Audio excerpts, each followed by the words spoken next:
Bapak, Ibu, saudara-saudaraku yang dikasihi oleh Tuhan Yesus Kristus, pagi ini kita bersama-sama akan belajar dari firman Tuhan, yaitu dalam surat Yakobus pasal 2 ayat 1 sampai ayatnya yang ke-13. Dalam perikop bacaan kita tadi oleh Lembaga Alkitab Indonesia dikasih judul Jangan Memandang Muka. Ya, jangan memandang muka. Tapi dalam khotbah ini saya kasih judul kasih tidak diskriminatif. Bapak, Ibu, saudara-saudara yang terkasih, Rasul Yakobus membahas persoalan atau masalah yang lazim terjadi di tengah-tengah jemaat. Dalam bacaan kita, kalau kita baca dari ayat 1 sampai ayatnya yang ke-7.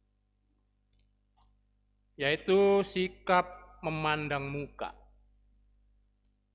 Nah, jika seandainya Bapak Ibu adalah orang-orang non-Kristen, harap jangan memandang aneh atau menganggap aneh jika sifat berat sebelah juga ada di tengah gereja. Nah, sebenarnya ini adalah persoalan yang lazim terjadi di tengah-tengah gereja. Seringkali gereja justru melakukan hal yang bertolak belakang dengan Yakobus pasal 1 ayat 27. Ya. Di sana tertulis ibadah yang murni dan yang bercacat dan yang tak bercacat di hadapan Allah Bapa kita ialah mengunjungi yatim piatu dan janda-janda dalam kesusahan mereka dan menjaga supaya dirinya sendiri tidak dicemarkan oleh dunia. Nah, kira-kira sebagai anak-anak Tuhan atau gereja seperti itu. Jadi gereja bukan saja tidak menjaga agar dirinya tidak dicemarkan oleh dunia, tetapi malah gereja mengikuti dunia. Bapak, Ibu, saudara-saudaraku yang terkasih, jika kita seorang Kristen atau sebagai anak-anak Tuhan atau orang percaya, juga jangan buru-buru memprotes. Ya. Hal yang saya sampaikan ini. Nah, sikap memandang muka ini sering terjadi. Juga sering terlihat bukan hanya di kalangan jemaat saja, akan tetapi juga sangat sering juga ditemui pada kalangan pemimpin gereja. Nah, dalam ayat 1 disebutkan bahwa iman yang diamalkan tidak boleh diskriminatif. Nah, penulis bilang begitu, tentu ada anggota jemaat yang suka berlaku diskriminatif pada saat itu. Khususnya diskriminasi berdasarkan kaya atau miskin. Nah, dalam pasal 2 ayat yang keempat, penulis menggambarkan dua orang datang di tempat ibadah. Keadaan mereka benar-benar kontras. Yang satu datang dengan pakaian indah dan yang dengan memakai cincin emas. Yang satunya lagi datang, orang miskin, dengan pakaian yang kumuh atau kotor atau buruk. Penyambutan terhadap dua orang ini juga sangat bertolak belakang. Dalam bacaan kita tadi, orang kaya disambut dengan baik dan diberi tempat yang terhormat. Sedangkan orang miskin disuruh berdiri atau duduk di lantai ini saja. Nah, ini jelas-jelas sangat diskriminatif. Bapak, Ibu, saudara-saudaraku yang terkasih, sikap memandang muka adalah hal yang sangat akrab dengan kehidupan kita. Kalau kita renungkan baik-baik, Bapak, Ibu, saudara-saudara, beberapa tahun terakhir ini, fenomena ini telah meluas karena ada reformasi ekonomi yang menyebabkan peningkatan dramatis di dalam standar kehidupan manusia. Dan ini muncul, ada celah di sana yang semakin melebar jurang antara miskin dan kaya. Nah, orang-orang semua berjuang dengan keras mengejar kenikmatan dunia ini. Mereka mencari sesuatu yang ada di dunia ini dalam bentuk material dalam hidupnya. Dan yang paling disesalkan bahwa kepemilikan harta benda itu lalu menjadi cara kita mengukur seseorang. Jadi setiap kali kita berkenalan atau bertemu dengan orang, kita senantiasa menilai mereka dengan fisik yang ada. Kalau yang kita temui, ini bawa mobil bagus, pakaiannya bagus, sepatunya bagus, dan sebagainya. Pasti kita sambut dengan luar biasa. Itu kalau kita jujur seperti itu. Tapi kalau yang datang dengan kereta dorong, Bapak, Ibu, saudara-saudara, paling kita hanya tunjuk saja. Lu mau perlu apa? Ini jujur saja. Jadi sekarang kehidupan kita ini sudah diukur dengan kepemilikan harta benda. Kalau sudah punya mobil, itu dianggap keren. Ya, memang itu juga kebutuhan dan juga tidak salah orang punya mobil. Memang dia mampu membeli. Tapi yang tidak punya mobil kurang keren, apalagi yang jalan kaki. Nah, gitu. Jadi orang sekarang mengukur kehidupan itu seperti itu.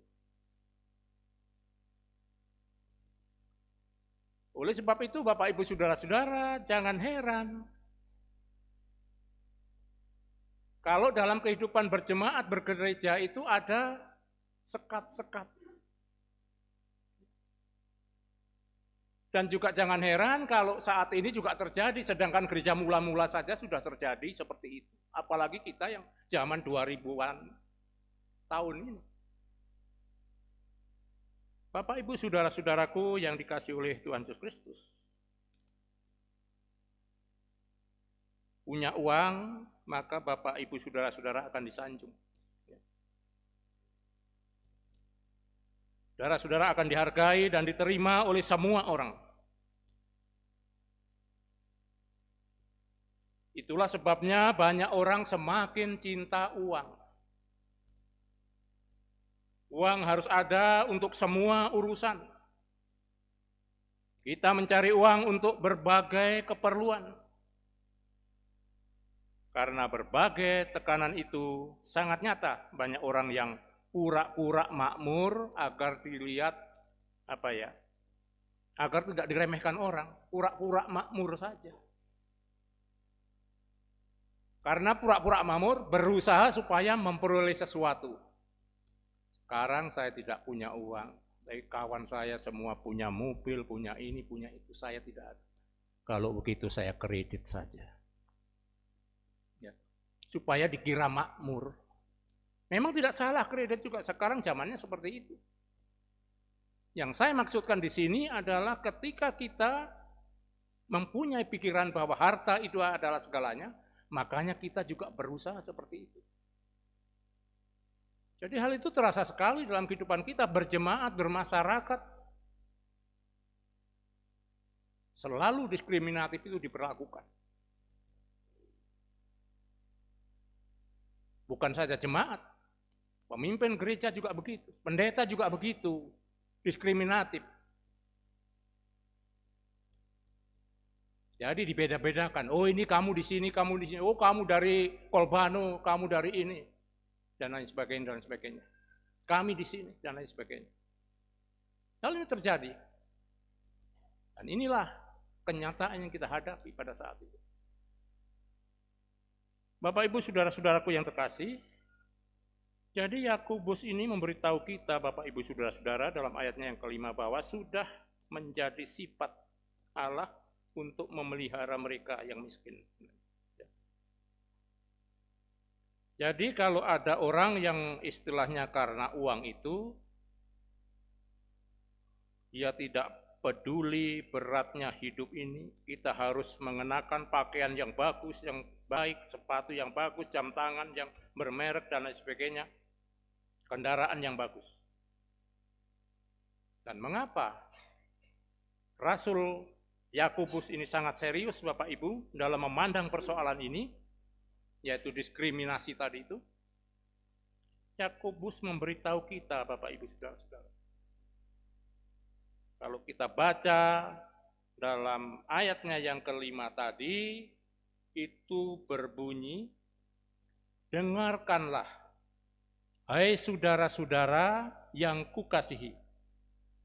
Bukankah Allah memilih orang-orang yang dianggap miskin oleh dunia ini untuk menjadi kaya dalam iman dan menjadi ahli waris kerajaan yang telah dijanjikannya kepada barang siapa yang mengasihi Dia. Jadi firman ini Bapak Ibu saudara-saudara, Tuhan Allah mengasihi orang miskin. Bukan berarti Tuhan Allah pilih kasih, tidak. Nah, maksudnya di sini bahwa Dia tidak memilih untuk istilahnya supaya dianggap bahwa yang miskin ini masuk surga, terus yang kaya masuk neraka, tidak. Bukan seperti itu maksudnya. Yang dimaksud di sini bahwa siapapun dia, mau kaya, kok mau miskin, kok kalau dia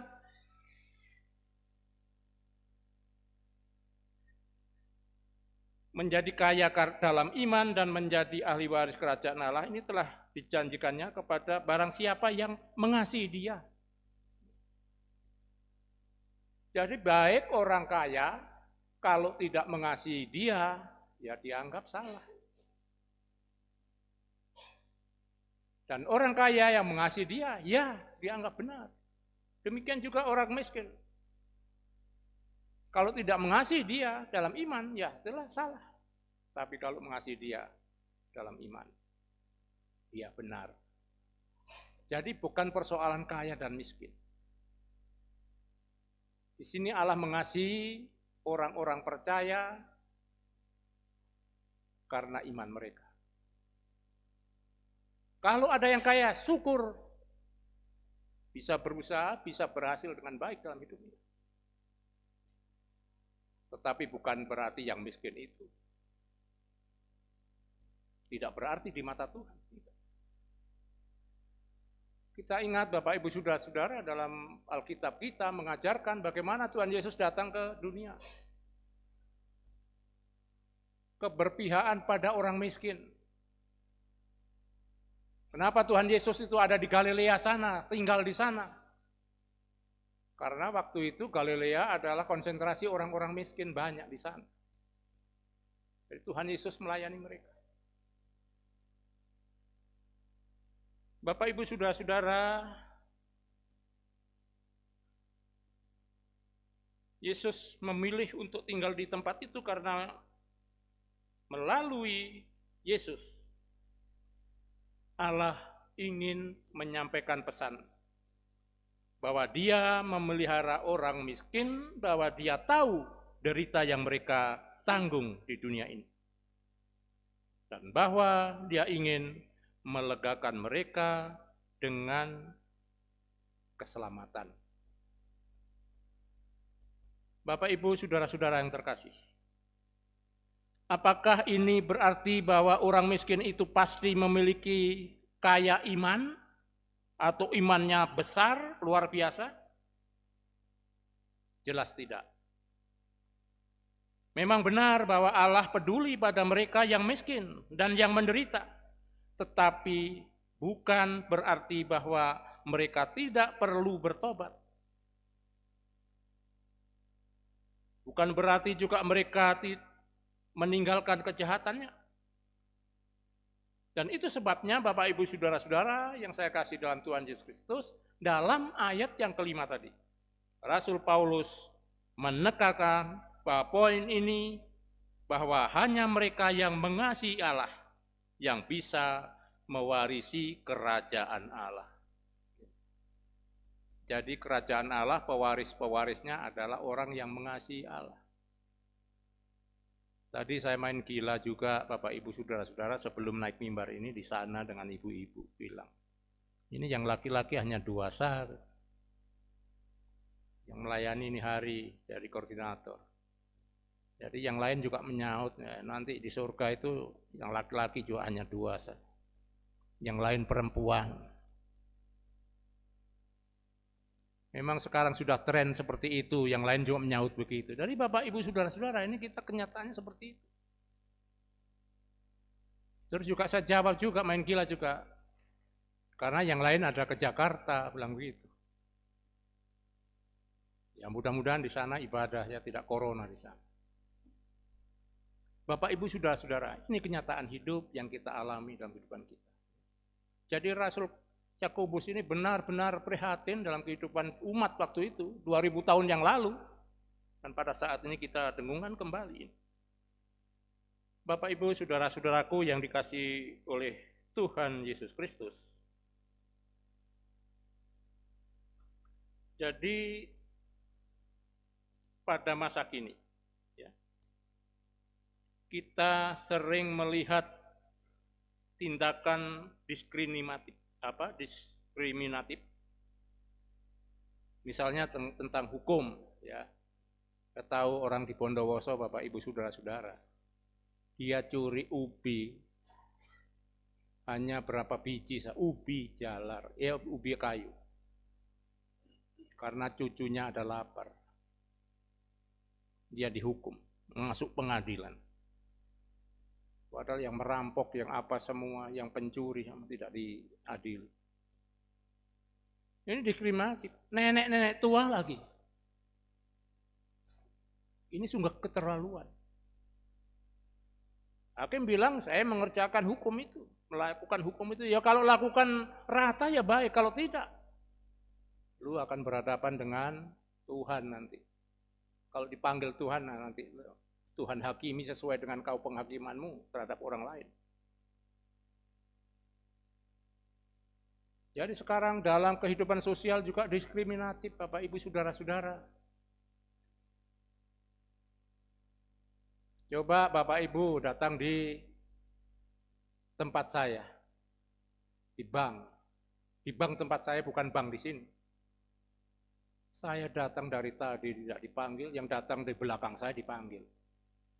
Karena dia kenal. Itu tanda-tanda diskriminatif seperti itu. Banyak perlakuan yang seperti itu. Dan lain sebagainya, dan lain sebagainya. Jadi zaman kita itu adalah zaman begitu. Bapak Ibu Saudara-saudara yang terkasih, kita bergaul juga begitu. Yang punya ini ya kita kelompok di sini, yang tidak ada ini ya kamu duduk di sana. Kebetulan saya pejabat, ya saya dengan orang-orang ini pas kalau cerita ya, kamu tinggal di kampung sana tidak pernah ini kok mau dengan saya. Paling kita hanya tengah-tengah. Itu sudah diskriminatif. Terlalu banyak Bapak Ibu kita alami. Jadi kalau demikian, mari kita melihat diri kita sendiri.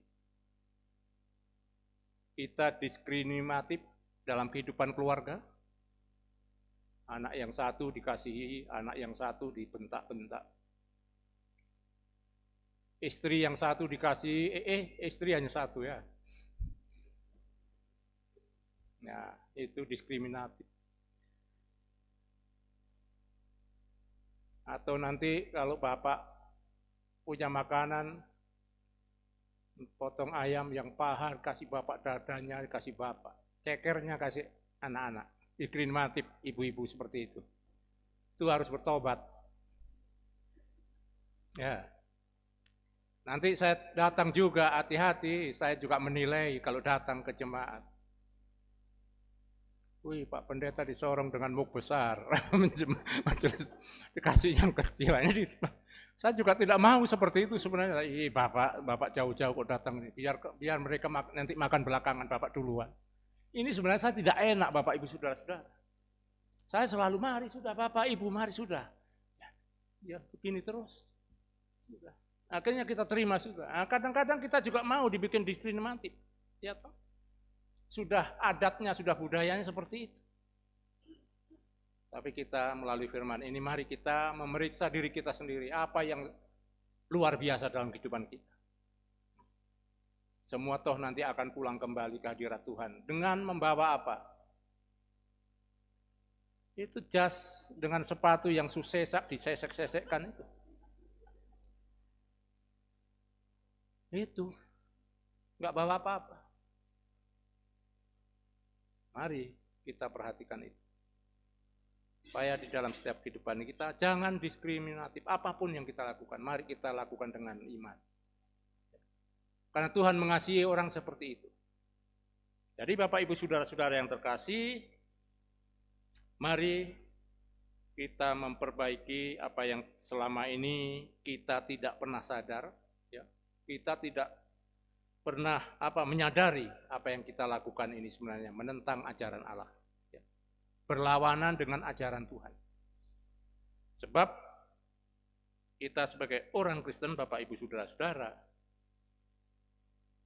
yang berdasarkan kasih, tidak mungkin kita membeda-bedakan dalam kehidupan ini. Tidak boleh kita memperlakukan secara diskriminatif terhadap orang lain.